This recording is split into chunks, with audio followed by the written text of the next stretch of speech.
She began bringing me food sometimes at the pharmacy. So there was still magic in the world, even if it was scarce.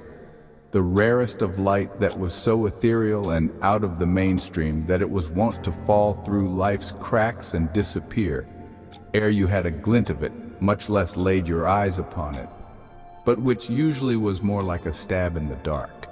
Yet now 1,000 suns shone, as if a telescope had found all the glory in a coal black dark night spot in the night sky.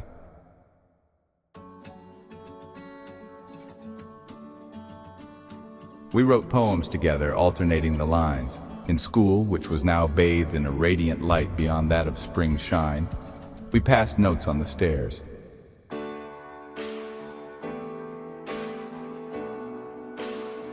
On the bus to and from, we sometimes sat together. We could sort of go out together, at least to somewhere nearby, but only then, and only if I could arrange for the earlier pharmacy cashier to fill in for me, which she usually wanted to do, and did. Now and then I had a day off too.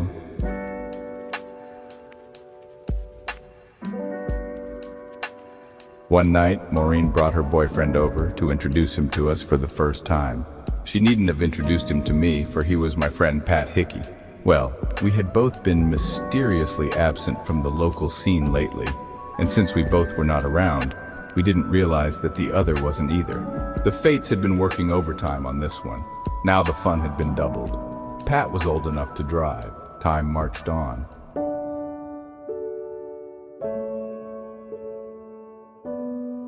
Melt in the music of the folk until I am you and you are I. We're far away on holiday in the bright centers of our eyes. Merge as the honey and the suckle, twisting and turning into one growth.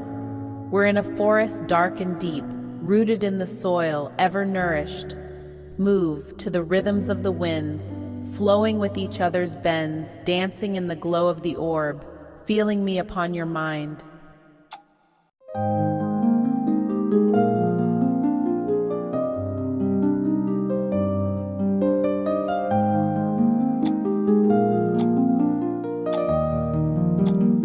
We danced in the moonlight, out in the jungle of her yard, which to us had become an enchanted forest full of ancient mysteries.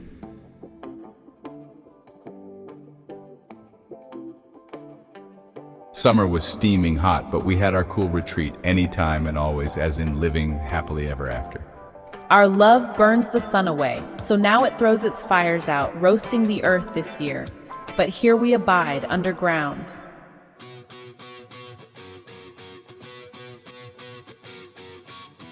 My father had been working hard at his job at Campbell's Soup Company, and so he hadn't had time to paint our house, which needed it.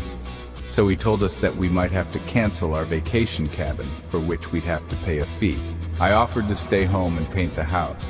It was a big job, but I had off from work that week, and so it easily got done using many gallons of gray paint and a big ladder.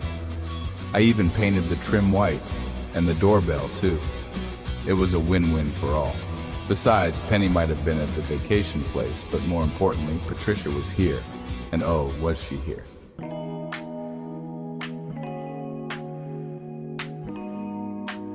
And to think that she had almost fallen through the cracks.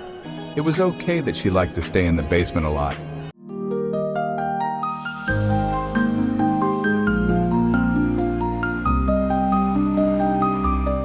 Just to look at her was to be moved. She was a masterpiece, with flowing brownish red hair, with an alive, bright look, a healthy featured and beautiful face, her breasts aiming to poke my eye out, slim where slim was good, and looked as fine as anything on earth, especially in the white shirt she was wearing today, kind of a vision of old Ireland lit by modern photography. Summer did what summer usually does otherwise. For me, with her there sometimes, which goings-on I needn't repeat. We were as supernovas lighting up her subterranean abode, in a refuge from the inaneness and the insaneness of the world. Many of the kids our age tended to be a bit blank or rough around the edges, or interested in other things, or just aimless and sitting around. But Patricia had energy, oomph, passion, insight, and more. Plus, she was well read.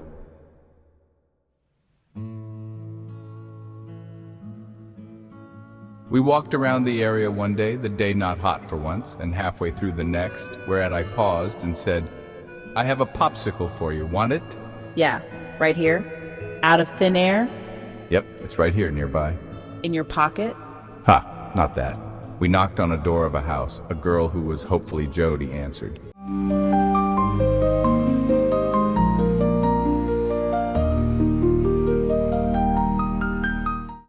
Jody? She had become plump. Hi, I was in first grade with you at Ascension, and we used to walk home and play together. Hey, hi Patrick, I remember that. Do you still have a freezer full of popsicles down in your basement? Yeah, come on in and have some. We visited and then continued walking, crossing Jackson Boulevard. Here it is, I pointed. Number 648 Euclid, the house my family used to rent, and Fox Park right across.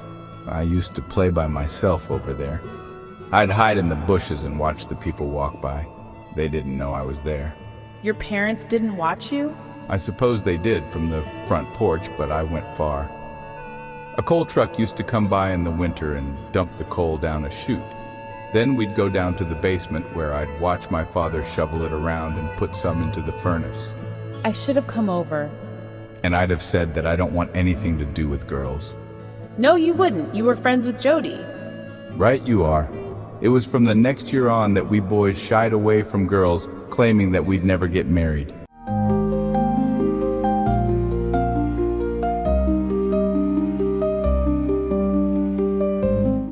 What did your father do back then? He worked at Mars Candy Company and brought home Milky Way bars and other treats. Now he brings us dented and unlabeled soup cans home of Campbell's soup. There's a 3-digit code on the bottom of the can. We liked 014 a lot, which was chicken noodle, and 023 creamy mushroom. We went down a few more blocks. I pointed, "There's my old nursery school." It was mine too. We're old friends, aren't we? Yeah. I would walk there and back by myself. Your life seems so free. It had to be. I had a baby brother at home and another on the way. I walked to Ascension and back too, and all over the place, probably near your house too. My mother took me to school.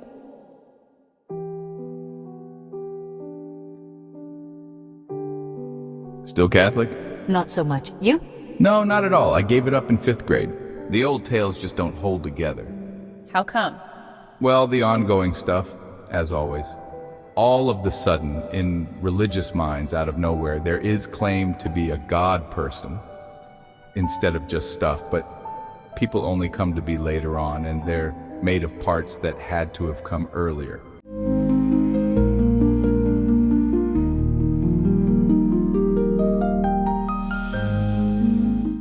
A higher being might be of the future, but not of the past. Yeah, and the perfect person God makes creatures of his own chosen design, and then surprisingly gets disappointed with their behavior, then gets mad and throws them out of paradise to suffer, toil, and die. And the same story before that with the angels. See, it doesn't wash. The God was irresponsible, placing the fault on his creations that he made just as they were to be and act. He has an unloving emotional system then and after, too, putting all kind of plagues and more onto the earth. Amen. Adam and Eve even failed right away, right off the bat, like children touching the very thing that they're not supposed to touch. Should we go over and tell Mother Superior? She wouldn't listen. People have to do as they are. Yeah, blah blah this and blah blah that. Should I write it up as a philosophy paper? Sure, and put that we still got blamed through that dumb original sin thing. And that after almost everyone got killed by the Great Flood, the humans still performed as designed, ranging from sinful to goodness. What about the free will thing? It's not really free. One will burn in hell if it doesn't match. You've really thought this through. And put that the design still expresses its created nature and meant recipe, even after a supposedly divine human arrived. So why the punishments?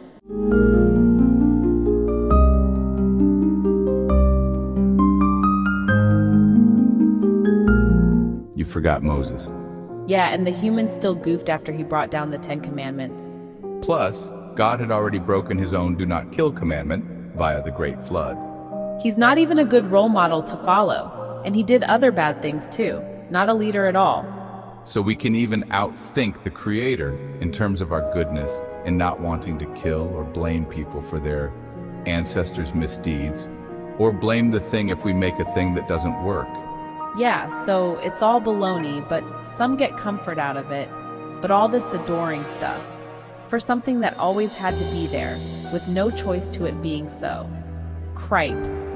Sounds like God was made in man's image during olden times as a strict father figure, an extension upwards thing. Yeah, punishments and all that, and that life requires a bigger life behind it, etc. The etc. Regress is troublesome. Yeah, it all falls apart since it never ends. Well, people have always invented their mythic tales. And then pass them on to their children. And the children think that their parents know things. What to do, yeah. Nothing. The world is as it is. Ignore it, along with much of politics too, and those who are catty or often troublemaking. A good plan. The only behavior you can really control is your own, unless you're a parent, the law, or an employer.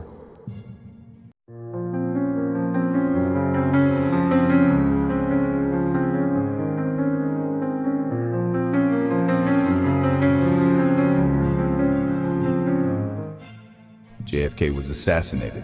I was sitting in the school library. My friend Pat Hickey came over and told me, "They got him." They got him. A bit later, in philosophy class, a bell sounded at an odd time. President Kennedy had died.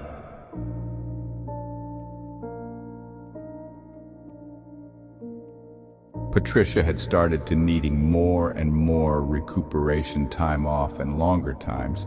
Then she got really ill, for her heart rate kept going up to 180 beats a minute, just like when I played basketball or tennis or ran the half mile, but hers didn't go down easily. Curse you, fates! The doctor said she would grow out of it and that she needed to rest for a long time. He gave her old-style medications, as I see them as now, with side effects, which was all they had back then. I just can't do this anymore, Patrick. I can barely cope. I cover it up, don't tell.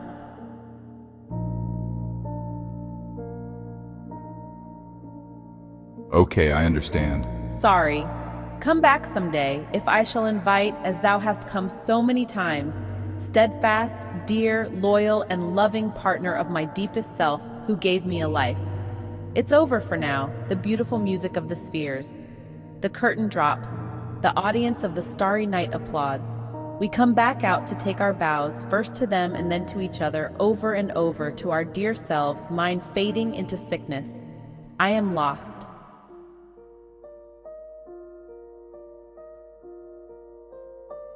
We lit up one last cigarette for the relationship gone up in smoke and had a bit of a laugh and then a cry.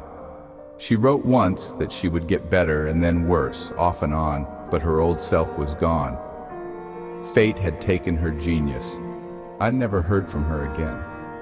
Years later, it seems she still liked to stay in, I'm told now by Joe Gaynor, who was in her class at Ascension School. Time had rolled on, its treasures stashed away in love's safety deposit box, never to be undone, I opening them but for this writing.